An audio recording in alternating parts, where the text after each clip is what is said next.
जय हिंद दोस्तों। आज मैं क्लास 11 का second story we are not afraid to die if we can all be together पढ़ाने जा रहा हूँ, जिसे दो राइटर मिलकर के लिखा है। एक का नाम है गॉर्डन कुक और दूसरे का नाम है एलेनिस्ट। अब we are not afraid to die if we can all be together. Title बड़ा है और देख रहे हैं कि इस टाइटल को इन्वर्टेड कोमाज में रखा गया है। अब इन्वर्टेड कोमाज में रखने का क्या मतलब है? इन्वर्टेड कोमाज में रखने का मतलब है कि ये किसी का स्टेटमेंट है जो कि यहाँ पे दिया गया है। तो ये स्टेटमेंट किसका है? तो नैरेटर का एक बेटा होता है 6 साल का, जोनाथन। उसको जॉन भी कहा गया इस स्टोरी में। उसने ही कहा है। आप देखेंगे कहानी में कि जबकि बिल्कुल पेरिलस हैजर्डस सिचुएशन में सारे लोग पड़ जाते हैं, उस दौरान वो छोटा सा बच्चा किस प्रकार से कंसोल करता है सभी को, किस प्रकार से पॉजिटिव एटीट्यूड रखता है, जो कि उसके फादर को और ज़्यादा मेहनत, मशक्क़त, स्ट्रगल, जूझने की क्षमता और ताकत प्रदान करता है। ये स्टोरी एक एडवेंचरस ट्रेवेलॉग है। ट्रेवेलॉग मतलब कि यात्रा वृतांत है। ध्यान देंगे इस वर्ड पे। This story is an adventurous travelogue. Adventurous मतलब वैसे कार्य जिसमें जोखिम भरा होता है, उसको हम लोग एडवेंचरस कहते हैं।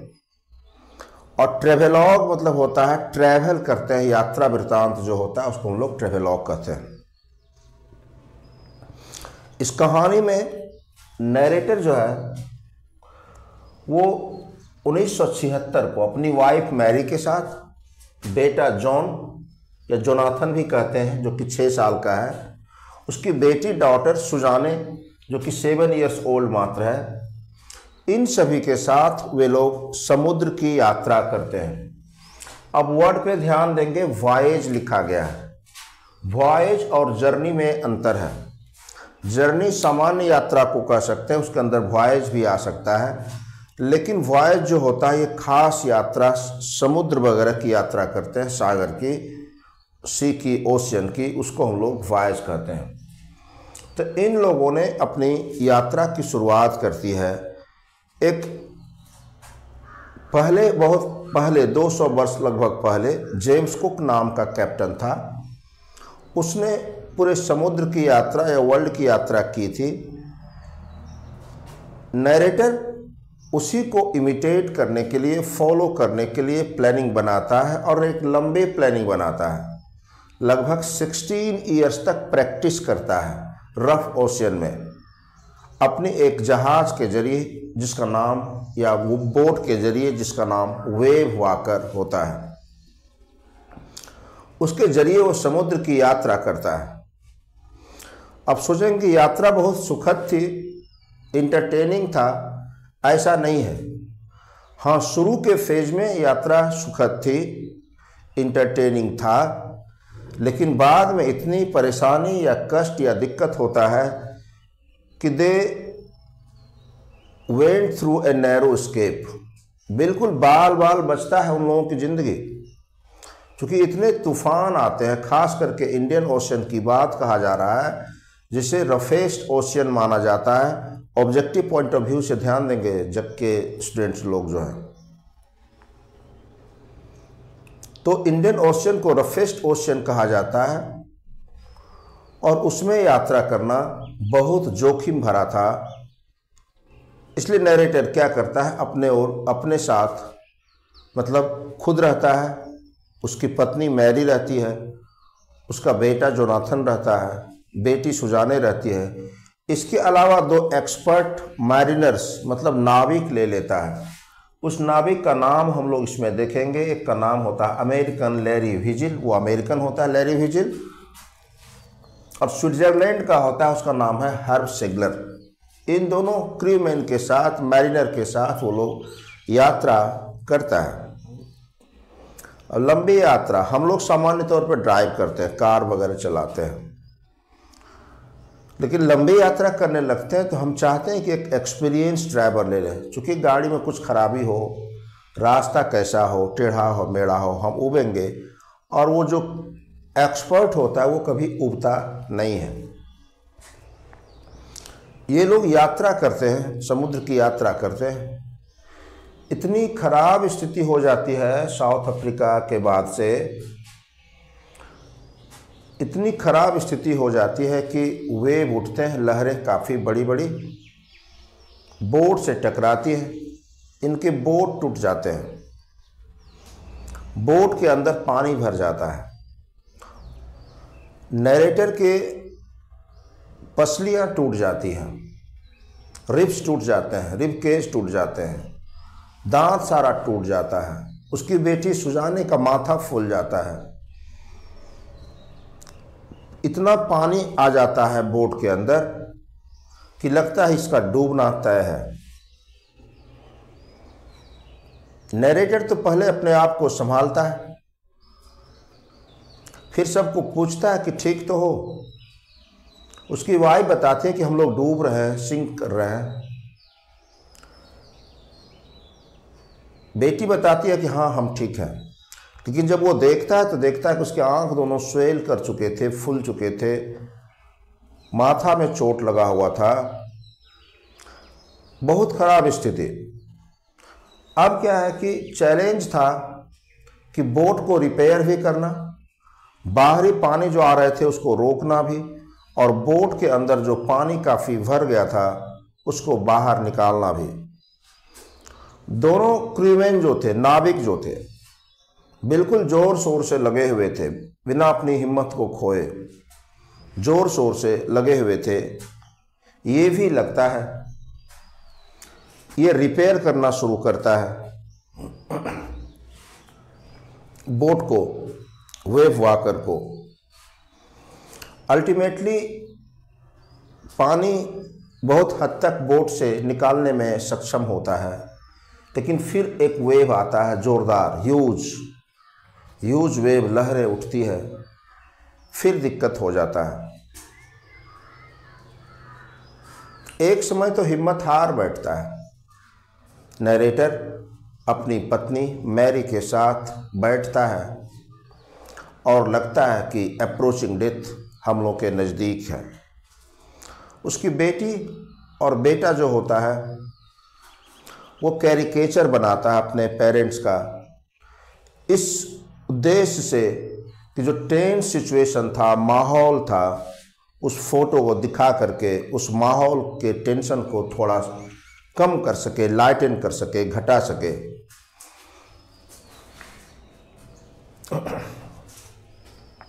उसके बाद जब सिचुएशन में सुधार क्या होगा, वो दोनों लगे हुए थे, देख रहा है कि हैंडपंप एक डेब्रिज से जाम हो गया था, दूसरा जो है एक और जाम हो गया था, लेकिन संजोग से एक मशीन मोटर चल रहा था, पंपिंग करते रहता है, एकदम मैडमैन की तरह दोनों लगे हुए थे, दोनों नाविक। ये भी लगा हुआ था। जब उसका बेटा ये बात कह देता है कि पापा आर वी डाइंग, कि हम मर रहे हैं, उसके बाद फिर आगे वो कहता है कि we are not afraid to die if we can all be together, कि हम लोग भयभीत नहीं हैं मरने से जब हम सभी, आप, मम्मी, शिव और मैं साथ हूँ। तो ये नैरेटर को इमोशनल कर देता है, लेकिन साथ ही साथ इतने डिटरमाइंड कर देता है कि वो ठान लेता है कि अंतिम सांस तक जूझेंगे, सागर से लड़ेंगे, पूरा संघर्ष करता है। अल्टीमेटली बारी बारी से फिर आराम करने की इसको, दोनों नाविक को और नैरेटर को समय मिल जाता है। चूँकि अब क्या है कि उतने पानी नहीं थे बोट में, बाहर से जो थोड़ा आ रहे थे उसी को रोकना, नियंत्रण में रखना, इतना ही था और वे लोग इसमें सक्षम थे। फिर अपने चार्ट को निकालता है चार्ट रूम से, सामान भी जितने थे सब भीग चुके थे वहाँ पे। क्रिसमस भी ये लोग अपने बोट पर ही मनाए थे, क्योंकि पूरी व्यवस्था के साथ गए थे, लंबी यात्रा थी। 2 दिन के बाद तो इन्हें कुछ खाने को मिला था, चूँकि इतने व्यस्त थे कि वो समय भी नहीं था। कैलकुलेट करता है नैरेटर और देखता है तो छोटा सा एक पिन पॉइंट की तरह लगता है कि एक आइलैंड कहीं पे है, द्वीप है। वो उम्मीद करता है कि यदि हम लकी रहे तो पहुंच जाएंगे 1 घंटे के अंदर, 6 बजे के लगभग, शायद 1 घंटे या कुछ देर में हम इतने बजे तक वहां पहुंच जाएंगे। लेकिन वो लकी नहीं थे, क्योंकि बताता है कि सोचता है कि एक बार कि अगले दिन हमारी सिचुएशन बदलेगी, बदलती है, लेकिन बैड से वर्ष में, बद से बदतर में हो जाता है। कुछ समय के बाद नैरेटर लेखक के बेटी आती है, बेटा आता है और कहता, बेटा बताता कि you are the best dad and the best captain too, आप सबसे अच्छे डैड हैं और अच्छे कैप्टन भी हैं। ये बताता है कि मुझे खेद है कि शायद आज नहीं हूँ, क्योंकि कुछ देर के लिए इसे नींद लग जाती है और वो सोचता है कि शायद उस आइलैंड को भी ये मिस कर दिया है। लेकिन fortunately Fortune favours the brave, भाग्य बहादुर को ही मदद करता है। ये लोग बहादुरी पूर्वक जूझे थे सागर से, इसलिए फॉर्चून ने, भाग्य ने, लक ने इन लोगों का सपोर्ट किया।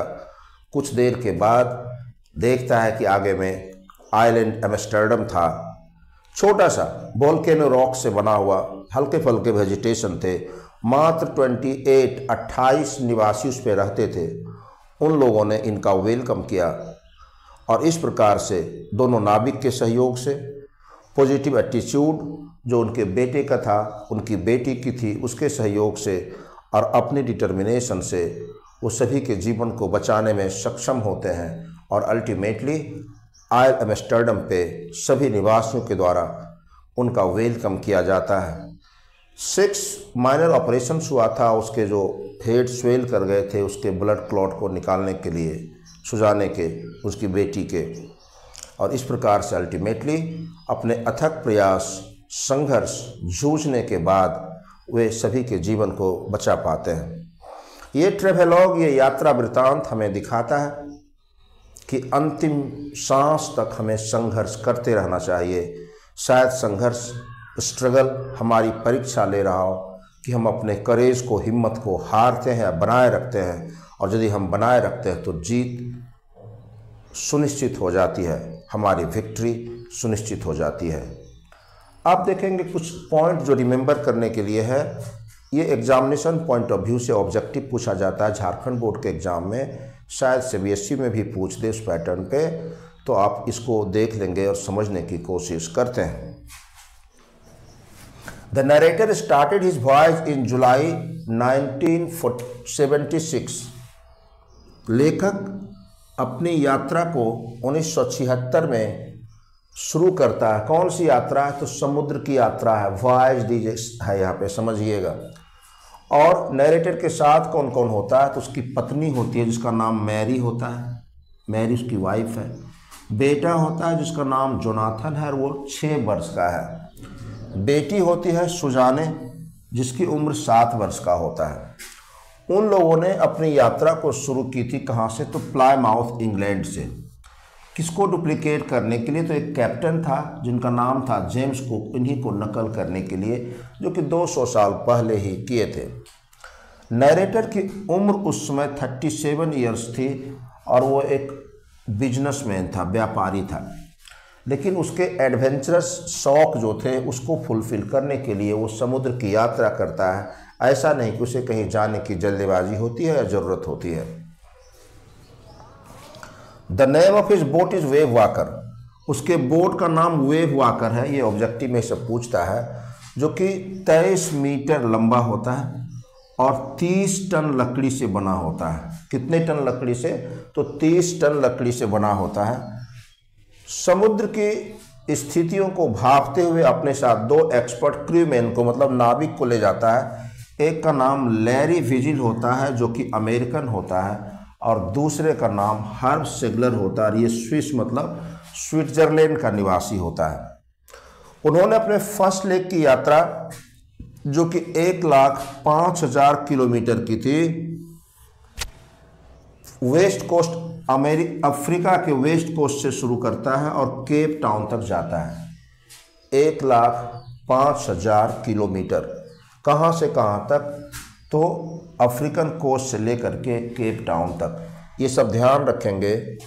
फ्रॉम द सेकेंड डे, जब केप टाउन का सेकेंड डे होता है, उसी समय से स्ट्रॉन्ग गेल मतलब तूफान, जोरदार हवा का सामना करना शुरू कर देता है। नरेटर अपने सभी लोगों के साथ काफ़ी बुरी तरह प्रभावित होता है और ऐसा लगता है कि शायद ही वे अब जिंदा रह पाएंगे। उनके बोट टूट जाते हैं हाई टाइड में और वेव में, लहरों में और तूफानों में।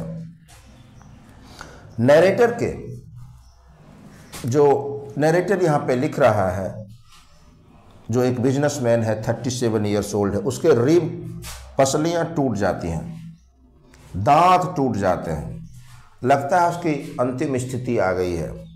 स्यू का हेड भी फूल जाता है और उस फूले हुए हेड को जब वहाँ पे आइलैंड एम्स्टर्डम के आइलैंड पे, द्वीप पे उतरते हैं तो कितने ऑपरेशन करना पड़ता है? तो 6 माइनर ऑपरेशन होते हैं। उसका ब्लड क्लॉट कर गया था, जम गया था, उसको दूर करने के लिए उसकी आंखें स्वेल कर गई थी सुजाने की। स्यू या सुजाने अपने पेरेंट्स को खुश करने के लिए, माहौल के टेंशन को घटाने के लिए अपने पेरेंट्स के कैरिकेचर मतलब चित्र वगैरह बनाती है ताकि सिचुएशन को लाइट कर सके, हल्का कर सके। जॉन बताता है, जॉन जो उसका बेटा होता है, वो कहता है, we are not afraid to die, afraid of dying if we can all be together. और बाद बाकी ये वो नाम लेता है कि mummy, you, Mary and I. अंतिम में क्या होता है कि वे लोग एम्स्टर्डम के आइलैंड पे, द्वीप पे पहुंचते हैं जहां पे 28 निवासी थे। वो बताया गया था आपको कि वोल्केनो रॉक्स जो थे उसी पे एम्स्टर्डम आइलैंड का निर्माण होता है, समुद्र के बीच में। ये ध्यान रखेंगे। ये सारे 28 इनहेबिटेंट्स इनके स्वागत करते हैं। और ये स्टोरी क्या है? तो ये स्टोरी क्या है? दिस स्टोरी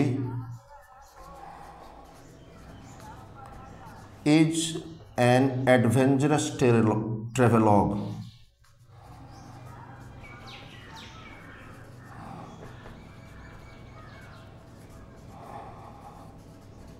एडवेंचरस ट्रेवलॉग कहिए चाहे ट्रेवलॉग कहिए, यात्रा वृतांत है, समुद्र यात्रा का वर्णन है। उम्मीद करते हैं ये कहानी आप अच्छी तरह से समझ चुके होंगे। आप इसे अच्छी तरह से देखिए। समझने में कहीं दिक्कत होती है किसी पॉइंट में तो आप कमेंट के माध्यम से पूछिए। लाइक ज़रूर करिए, नए जो है इस चैनल पे सब्सक्राइब करिए और शेयर नहीं करते हैं, कोशिश करें कि जितने सारे लोग देखते हैं अपने ग्रुप में, सर्किल में, दोस्तों के पास, पड़ोसियों के पास, जिनके पास आपको लगे उसको शेयर करें और कोऑपरेट करें। Thank you.